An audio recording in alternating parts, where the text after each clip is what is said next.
Hey guys, welcome to another commentary done by Diggity. Yes, I have been ill, haven't done commentary in a while, but I am alive. Merry Christmas, Happy New Year to everybody.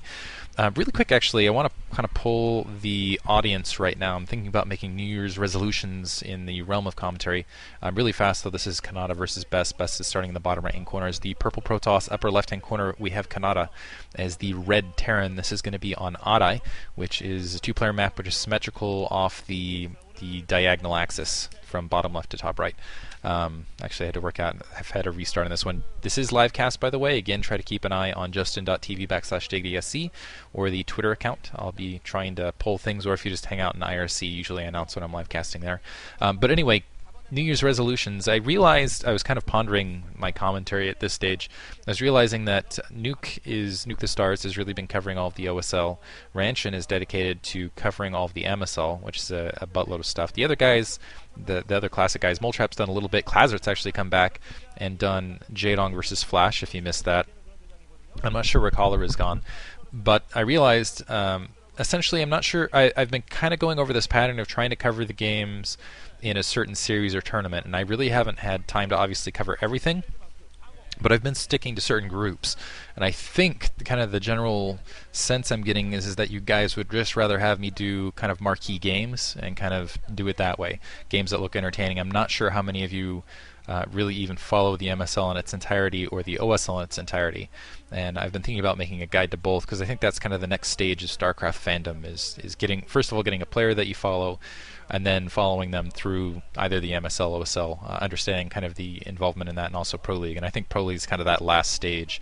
Looks like getting to the game really fast. Best is start opening up with gas. Gateway, Canata doesn't look like he's doing anything too crazy. He's building that barracks along his command center, probably to provide a little bit of defense, probably going to lift it up later for scouting. Anyway, that being said, yeah, you guys, well, first of all, this doesn't count with foreigner stuff, because I'm going to end up doing foreigner stuff no matter what, because that's something I'm just generally dedicated to. And I've had certain people say, don't waste your time with foreigner stuff. No, I'm going to continue to do foreigner stuff, particularly for the CSL as best I can, because I really enjoy doing that.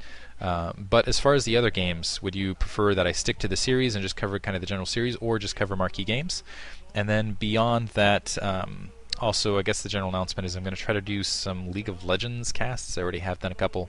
I'm also planning on doing some for the 1 vs. 1 tournament, which is coming up, that Solo Mid is putting on that solomid.net. Yes, I do play League of Legends here and there. I play like maybe 2 games a night, usually around that range, just to kind of relax. StarCraft, I feel, is one of those intense games that's it's definitely more skill-based, obviously, but it's also more intense, higher time investment.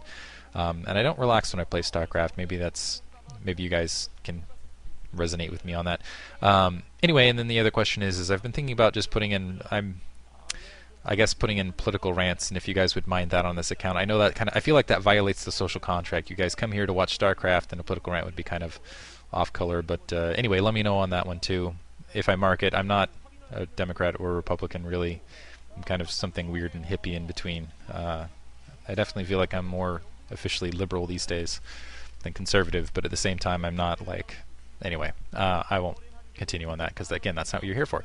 And I've gone a while, it looks like 4 minutes, without talking about a lot of StarCraft here, so let me talk about the match at hand. If you guys missed the first match between these two, Canata had a brutal defeat after 50 minutes, which has to be somewhat depressing. He really put up a good fight, but lost map control. Ultimately, at the end, Best could just expand everywhere, and it was Carriers versus Goliaths. Canata just didn't have, just couldn't finish it off. Had Ghosts running around. It was a really fun match to watch. I really recommend it. Looks like we're going to see straight to robotics facility for Best. Best playing some sort of tech here. He really hasn't built a lot of units at all. He's got that single zealot. It looks like, I think I saw Dragoon range spinning, but otherwise it looks like he's going to go probably for some sort of Reaver harassment early off.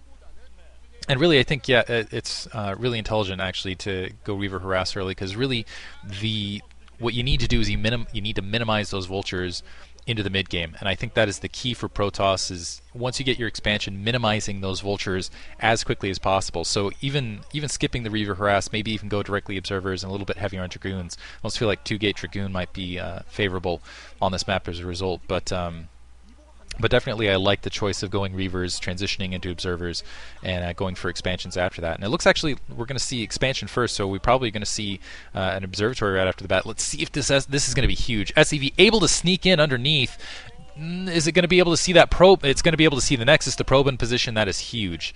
So Canata definitely going to know how to respond here. Definitely going to play more economically aggressive. There's the observatory now.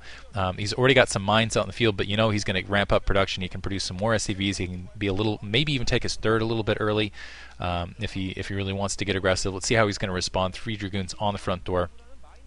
Really, let's see if some vultures can swing out and plant a mine just to delay things at that 3 o'clock. But I really feel like that's a big boon for Canata getting that scout off the bat. Now it kind of feels like the information, the hand is right in Canata's favor.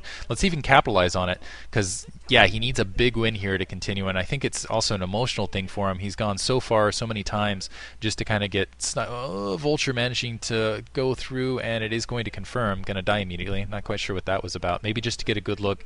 I think he wanted to get a good look at the Dragoon count there, and I think he did get a pretty good look as to whether he was essentially facing tech push or whether there was another expansion going up here. He's already got the engineering bay up, but I think he's trying to gauge how many turrets he wants to plant essentially with that Vulture by getting a good look at the Dragoons, essentially.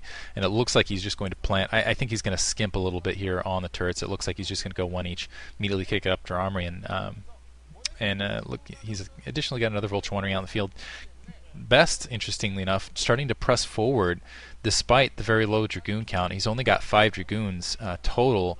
There should be siege tanks, several tanks, and some Vultures to support on Canata's front door, unless Canata's playing very light. And it looks like Canata's actually, maybe he is just thinking about going straight to a third and playing the economic harass game, because I haven't seen, well, he's definitely getting a look at this interesting mine configuration on the front door, but Canata hasn't placed additional factories as far as I've seen, and this is giving Best an opportunity to press forward, clear some of these mines, and go from there. Finally a tank up on the high ground to brush that back, but the minefield has been somewhat cleared, making this a little bit more nervous. And once again, another Vulture sneaking in, not getting anywhere, and not sure what that's about. He's been constantly testing that, but that's 3 Vultures he's expended with aside from looking at Dragoon counts, not been able to really get much else done. And yeah, you're keeping him back, but at the same time, and I know Vultures are cheap, but still, keep